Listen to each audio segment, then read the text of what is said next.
तो 2015 में एक महागठबंधन हुआ और वो बहुत तो सक्सेसफुल। भैया महागठबंधन सिर्फ दलों का गठबंधन नहीं है, यही तो आप लोग को मतलब महागठबंधन पहली बार शब्द ही मैंने लिखा है।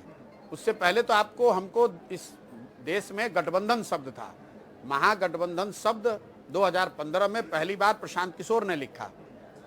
महागठबंधन आपको ये दिख रहा है कि दलों का गठबंधन था।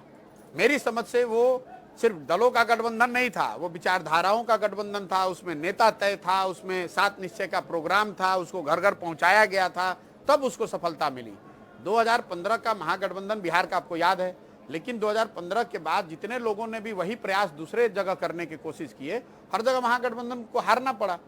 इसलिए कि जब तक आप, जो मैंने कहा, ये 3 विचारधारा के आधार पर बीजेपी को चुनौती नहीं देंगे, जब तक उनको राष्ट्रवाद पर नहीं हराएंगे, जब तक उनके लाभार्थियों का जो वेलफेयरिस्ट मॉडल है उसको नहीं चुनौती देंगे, तब तक आप उनको चुनाव नहीं हरा सकते हैं।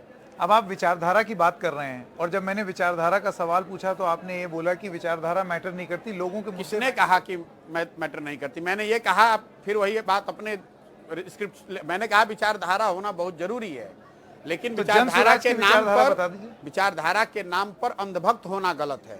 मैं अब आप दूसरा सवाल ये पूछ रहे हैं कि भाजपा की विचारधारा को चुनौती कैसे दी जा सकती है। अगर सवाल आपका ये है, मेरा ये भी सवाल है कि आपका जो ये जन सुराज अभियान है, व्हाट इज योर आइडियोलॉजी? बिल्कुल मेरी आइडियोलॉजी यही है जो गांधी की आइडियोलॉजी है, उस पर लिखा हुआ है, आपको सामने दिख रहा है, लेकिन आपको उसको पढ़ना नहीं है। आपको आइडियोलॉजी कांग्रेस और भाजपा की आइडियोलॉजी के खेमे में दिखना है कि आपकी आइडियोलॉजी भाजपा की है कि कांग्रेस की है।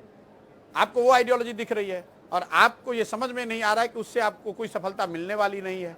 आपको दिखता है कि एक भाजपा की आइडियोलॉजी है और बाकी जितने लोग हैं वो सब लोग एक कोई आइडियोलॉजी जिसको आप कांग्रेस या गैर भाजपा आइडियोलॉजी मान लिए हैं। ये आपकी समझ का फेर है। भाजपा को 38% वोट मिला है, 62% लोगों ने इस देश में भाजपा को वोट नहीं किया है। तो आप उसको दलों के फॉर्मेशन में देखते हैं, मैं उसको विचारधाराओं के फॉर्मेशन में देखता हूं। ये कौन लोग हैं जो भाजपा को वोट नहीं दे रहे हैं?